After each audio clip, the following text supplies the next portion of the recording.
హి ఓం నమ శివాయ్. ఓం నమ శివాయ్. ఓం శ్రీ భద్రకాళీ సమేత వీరభద్రస్వామిని నమో నమః. మాతృ పితృభ్యో నమః. ఆచార్య అతిథిభ్యో నమః. శ్రీమాత లలితా త్రిపుర సుందరయే నమో నమః.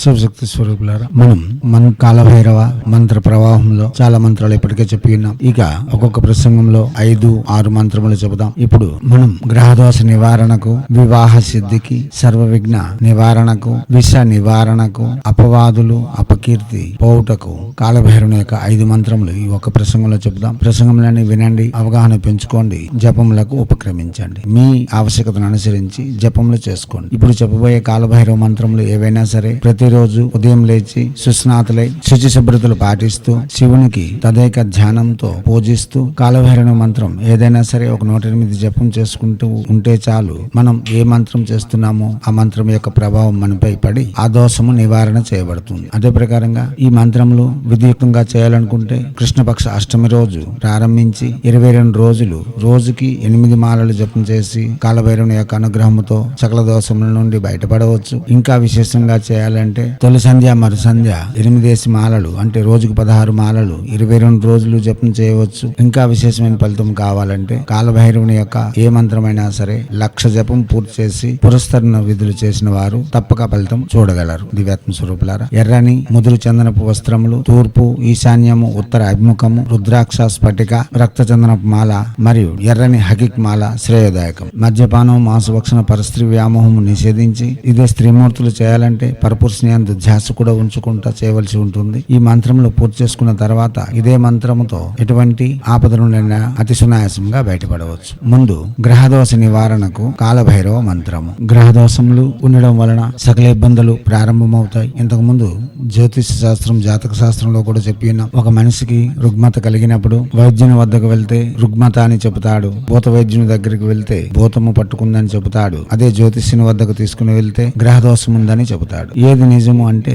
3 నిజమే. గ్రహం యొక్క ప్రతికూల పరిస్థితుల వలనే మనకు భూత ఆవేశం గాని భూత ప్రయోగములు గాని లేక రుగ్మతలు గాని వస్తూ ఉంటాయి. కాబట్టి గ్రహదోష నివారణ అన్నది మానవ జీవితంలో అతి ముఖ్యమైన ఘట్టం. ఇప్పుడు ముందుగా సకల గ్రహదోష నివారణ కాలభైరవ మంత్రము ఓం హూం జూం భం కాలభైరవాయ గ్రహ స్వరూపాయ గ్రహాణాం పతయే నమః. మంత్రం మరోసారి ఓం హూం జూం భం కాలభైరవాయ గ్రహ స్వరూపాయ గ్రహాణాం పతయే నమః. మంత్రం మరోసారి ఓం హూం జూం భం కాలభైరవాయ గ్రహ స్వరూపాయ గ్రహాణాం పతయే నమః.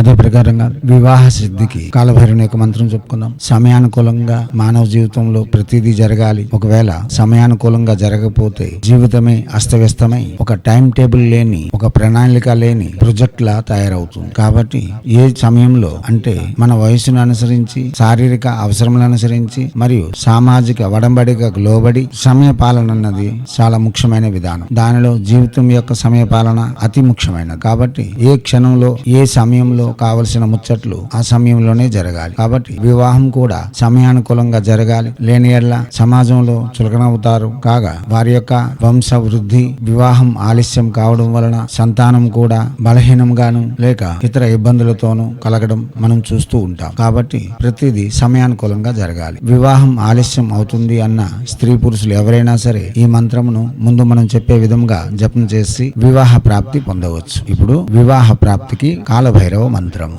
ఓం హూం జూం భం కాలభైరవాయ మాంగళ్య రూపాయ నమః. మంత్రం మరోసారి ఓం హూం జూం భం కాలభైరవాయ మాంగళ్య రూపాయ నమః. మంత్రం మరోసారి ఓం హూం జూం భం కాలభైరవాయ మాంగళ్య రూపాయ నమః.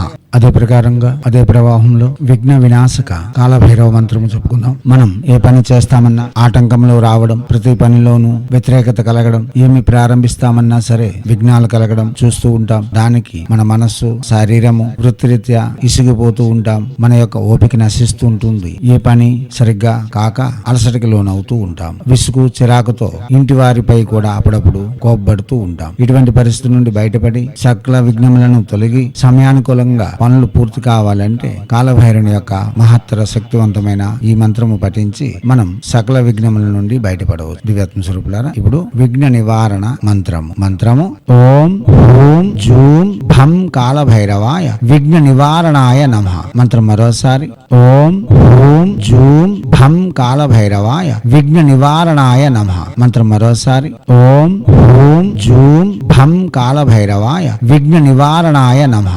అదే ప్రవాహంలో విష నివారణకు కాలభైరవ మంత్రం చెప్పుకుందాం. ఈ రోజు ఎవరికి పాములు పొడిచేస్తున్నాయి, తేళ్లు కరిచేస్తున్నాయి, విషం ఎక్కడుంది అని మనలో భావన రావచ్చు. మనం తింటున్న ప్రతి పదార్థము కాలుష్యమైనదని, విషపూరితమైపోయిందని ఇప్పటికే విజ్ఞానవేత్తలు మనకు హెచ్చరికలు కూడా చేస్తున్నారు. ప్రతి పదార్థము విషతుల్యం, ప్రతి ప్రదేశము కాలుష్యం, నీరు కాలుష్యం, గాలి కాలుష్యం, భూమి కాలుష్యం, ఆకాశం కూడా కాలుష్యంగా మారిపోయి ఈ రోజుల్లో ప్రతిదీ విషమే. ఆ విషమును హరింపజేస్తూ మనం అమృత స్వరూపంగా మారాలన్నా, మనకు విష భయం లేకుండా ఉండాలన్నా కాలభైరవ విష నివారణ మంత్రం చేసుకుని ఇటువంటి ఇబ్బందుల నుండి బయటపడవచ్చు. ముఖ్యంగా విషం వలన మరణమే కాదు, రుగ్మతలు కూడా వస్తాయి. దానిని దృష్టిలో ఉంచుకొని ఈ మంత్ర జపం చేసి మనం విష భయ నివారణ పొందవచ్చు. ఇప్పుడు విష నివారణ మంత్రం ఓం హూం జూం భం కాలభైరవాయ గరుడ రూపాయ నమః. మంత్రం మరోసారి ఓం హూం జూం భం కాలభైరవాయ గరుడ రూపాయ నమః. మంత్రం మరోసారి ఓం హూం జూం భం కాలభైరవాయ గరుడ రూపాయ నమః.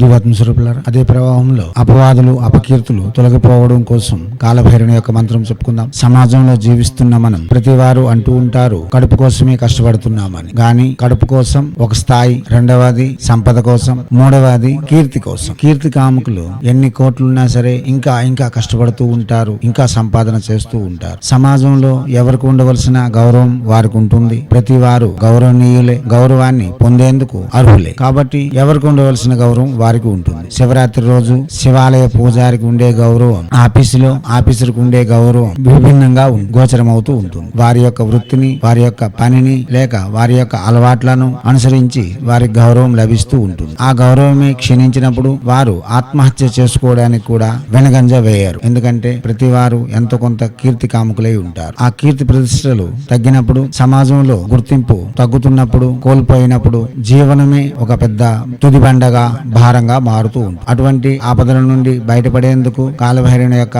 సునాయాస మంత్రము చేసి అతి త్వరితగతిన గౌరవప్రదమైన సమాజంలో ఒక ఉత్కృష్టమైన జీవనమును కొనసాగించగలం. అటువంటి ఇబ్బందుల నుండి తొలగేందుకు, అపవాదులు నివారణకు, అపవాదులు అపకీర్తి పోవుటకు కాలభైరవుని యొక్క మంత్రము ఓం హూం జూం భం కాలభైరవాయ కళంక నాశాయ నమః. మంత్రం మరోసారి ఓం హూం జూం భం కాలభైరవాయ కళంక నాశాయ నమః. మంత్రం మరోసారి ఓం హూం జూం భం కాలభైరవాయ కళంక నాశాయ నమః. దివ్యాత్మ స్వరూపులారా, ఇప్పుడు చెప్పే ఏ మంత్రమైనా సరే వాచక జపమే చేయాలి. మానసిక ఉపంస జపం పనికిరాదు. హైందవ సనాతన ధర్మ ఋషులు మన కోసం, మన ఇబ్బందుల నుండి మనం బయటపడి సమాజంలో గౌరవప్రదంగా, ఐశ్వర్యయుక్తంగా, ఆనందభరితంగా జీవించేందుకు కావలసిన విద్యలన్నీ అందించి ఉన్నారు. అందుకున్న వారికి అందుకున్నంత అనేలా ఉంటాయి హైందవ సనాతన ధర్మ విద్యలు. వాటిని వినియోగించుకొని మన ఇబ్బందుల నుండి మనమే బయటపడడంతో పాటు సమాజంలో ఒక గౌరవప్రదమైన జీవితం కొనసాగించాలని, అదే సమయంలో భారతీయ సంస్కృతి సాంప్రదాయాలు కాపాడడం కూడా ఒక బాధ్యతగా తలనెత్తుకోవాలని కోరుతూ ప్రసంగములను విని అవగాహన పెంచుకొని ఎవరి యొక్క క్షేమం కోసం వారే పాటుపడి ఎవరిపై ఆధారపడకుండా తమను తాము చక్కదిద్దుకోవడంలో ముందంజలో ఉండాలని కోరుతూ ఎప్పుడు మీ సేవలో రత్నశ్రీ హిందూ సేవా సమాజ్ ఆచార్య భీమసింగ్ రవికుమార్ ఆఫ్ నిఖిలానంద సాగర్ మహారాజ్.